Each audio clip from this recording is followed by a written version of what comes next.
ಪತ್ರಿಕಾಗೋಷ್ಠಿಯನ್ನ ಕರೆದಿದ್ದೀವಿ. ಸ್ನೇಹಿತರೆ, ವೃಂದಾವನಹಳ್ಳಿ ಗ್ರಾಮದ ಒಂದು ನಂಗೆ ವೃಂದಾವನಹಳ್ಳಿ ಗ್ರಾಮಸ್ಥರು ತಹಶೀಲ್ದಾರ್ ಅವರಿಗೆ ಒಂದು ಮನವಿಯನ್ನು ಕೊಡ್ತಾರೆ. ಅದು ಏನಂತ ಕೊಡ್ತಾರೆ ಅಂತಂದ್ರೆ, ಇಡೀ ಗ್ರಾಮಸ್ಥರೆಲ್ಲರೂ ಸೇರಿ ಇದು ದರಖಾಸ್ತಲ್ಲಿ ಮುಂದಿರಾಗಿರ್ತಕ್ಕಂಥ ಜಮೀನಾಗಿರೋದ್ರಿಂದ ಅದನ್ನ ನೋಂದಣಿ ಮಾಡುವಂತ ಸಂದರ್ಭದಲ್ಲಿ ಪರಿಶೀಲನೆ ಮಾಡಿ ಎನ್ಒಸಿಯನ್ನ ಕೊಡಿ ಅಂತೇಳಿ ಅಷ್ಟನ್ನ ಮಾತ್ರ ಹೇಳಿದರು. ಪರಿಶೀಲನೆ ಮಾಡಿ ಅಂತ ಅಷ್ಟೇ ಹೇಳಿದ್ದಾರೆ. ಅದಾದ ನಂತರ ತಹಶೀಲ್ದಾರ್ ಏನ್ ಮಾಡಿದ್ದಾರೆ, ಪರಿಶೀಲನೆ ಮಾಡಿದ ನಂತರ ಅವರು ಎನ್ಒಸಿಯನ್ನ ಕೊಟ್ಟಿದ್ದಾರೆ.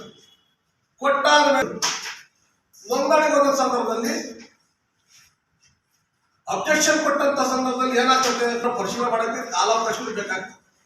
ಅದು ಪರಿಶೀಲನೆ ಮಾಡೋದು ಕೂಡ ಟೈಮ್ ಕೊಡದ ರೀತಿಯಲ್ಲಿ ಆಗಿದ ತಕ್ಷಣ ಹಿಂದ್ಗುಟ್ಟನೆ ಮಾಡ್ಬೇಕಂದ್ರೆ ಯಾವ ಅಧಿಕಾರನೂ ಇರಲ್ಲ. ಅಧಿಕಾರಿಗಳಿಗೆ ಒಬ್ಬ ಅಬ್ಜೆಕ್ಷನ್ ಕೊಟ್ಟ ಮೇಲೆ ಪರಿಶೀಲನೆ ಮಾಡೋದು ಸರ್ವಸಾಮಾನ್ಯ ಅಲ್ವಾ. ಹಂಗಾದ್ರೆ ಒಂದು ವಿಚಾರ. ಅದಾದ ನಂತರ ರಿಜಿಸ್ಟ್ರೇಷನ್ ಮಾಡ್ಸಕ್ಕೆ ಯಾರೇ ತರವಾದ ಯಾರು ಅಡ್ಡಿಪಡಿಸಿಲ್ಲ. ಅವರು ಎನ್ಒಸಿ ಮಾಡ್ತಕ್ಕಂಥದ್ದು ಅವ್ರ ಕರ್ತವ್ಯ, ಅವ್ರು ಮಾಡಿರ್ಬೋದು. ಇದನ್ನ ಎಲ್ಲಾ ಬಿಟ್ಟು ಏನ್ ತಂದ್ರಲ್ಲಿ ಅಬ್ಜೆಕ್ಷನ್ ಮಾಡಿ ಅದನ್ನು ನೋಂದಣಿ ಮಾಡಬೇಡಿ ಅಂತಕ್ಕಂಥ ಮಾತನ್ನ ಯಾರು ನಮ್ಮ ಅಂಗರಕ್ಷಕರು ಹೇಳಿದ್ರು. ಪ್ರಚಾರ ಆಗ್ತಾ ಬಂತು. ಈಗ ಒಂದು ವೇಳೆ ತಮ್ಮ ಗಮನಕ್ಕೆ ನಾವು ಹೇಳೋದು, ನಮ್ಮ ಶಾಸಕರ ಒಬ್ಬ ಅಂಗರಕ್ಷಕರಾಗಿರೋದ್ರಿಂದ ಯಾರು ಹಳ್ಳಿಯಿಂದ ಸಾಕಷ್ಟು ಫೋನ್ಗಳನ್ನ ನಮ್ಮ ಶಾಸಕರು ಮಾಡೋದು ಸಹಜ. ಸಮಸ್ಯೆಗಳಿಗೆ ಹೇಳಿದಾಗ ಪ್ರತಿಯೊಂದು ಶಾಸಕರು ಪ್ರತಿಯೊಂದು ಅಧಿಕಾರಿಗಳ ಹತ್ರ ಟೇಬಲ್ ಹೋಗಿ ಯಾವ ಶಾಸಕರು ಕೆಲಸ ಮಾಡೋಕ್ಕಾಗಲ್ಲ. ಅವ್ರು ಯಾರು ಆತ್ಮಸಹಾಯಕರಿಗಾಗಲಿ ಅಥವಾ ಮುಖಂಡರುಗಳಿಗಾಗಲಿ ಅಥವಾ ಅಂಗರಕ್ಷಕರಿಗಾಗಲಿ ಈ ತರ ಒಂದು ಇದೆ ಚೂರು ಅಟೆಂಡ್ ಮಾಡಪ್ಪ ಅಂತ ಹೇಳೋದು, ಲೋಕಲ್ ಹಿಡಿಯೋದು ಎಲ್ಲರೂ ಮಾಡ್ತಕ್ಕಂಥ ಜನಪ್ರತಿನಿಧಿಗಳು ಮಾಡ್ತಕ್ಕಂಥ ಕೆಲಸ ನಮ್ಮ ಸಾಹೇಬರು ಮಾಡಿರ್ಬೋದು.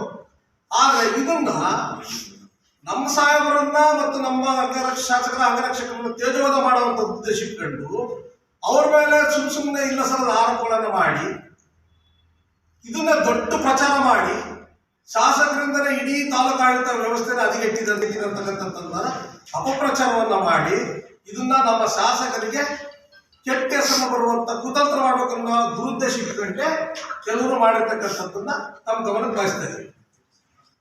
ನಮ್ಮ ಶಾಸಕರು ಇಲ್ಲಿ ಮೂರನೇ ಅವಧಿಯಲ್ಲಿ ಈಗ ನಮ್ಮ ಶಾಸಕರ ಏಳಿಗೆಯನ್ನು ಸಹಿಸ್ತಕ್ಕಂಥವ್ರು, ಇವರ ಅಭಿವೃದ್ಧಿಯನ್ನು ಸಹಿಸ್ತಕ್ಕಂಥವ್ರು, 3 ಬಾರಿ ಹ್ಯಾಟ್ರಿಕ್ ಆಗಿ ಗೆದ್ದಂತ ಇವರ ಈ ಅಭಿವೃದ್ಧಿಯನ್ನು ನೋಡಿ ಏನಾರು ಮಾಡಿ ಇಲ್ಲಿ ಕೆಟ್ಟ ಹೆಸರು ದುರುದ್ದೇಶ ಇಟ್ಟುಕೊಂಡು ಕಳೆದ ಚುನಾವಣೆಯಲ್ಲಿ ನೀವೇ ನೋಡಿದ್ರ, ಚುನಾವಣೆ 2 ದಿನ ಬಾಕಿ ಇದ್ದಂತ ಸಂದರ್ಭದಲ್ಲೇ ತಾವೇ ಗ್ಲಾಸ್ ಹೊಡ್ಕೊಂಡು, ತಾವೇ ಕೈ ಪಚ್ಕೊಂಡು, ತಾವೇ ಕಣಿಗೆ ಬಟ್ಟಿ ಕಟ್ಕೊಂಡು ಕಂಪ್ಲೇಂಟ್ ಅನ್ನು ಅದು ಇವತ್ತು ಕೋರ್ಟಲ್ಲಿ ಕೇಸ್ ಇದೆ. ಅದು ಏನಾಗಿದೆ ಅನ್ನೋದು ಕೂಡ ಮುಂದಿನ 21ನೇ ಇಸ್ವಿಯಲ್ಲಿ ಸರ್ಕಾರ ಇತ್ತು.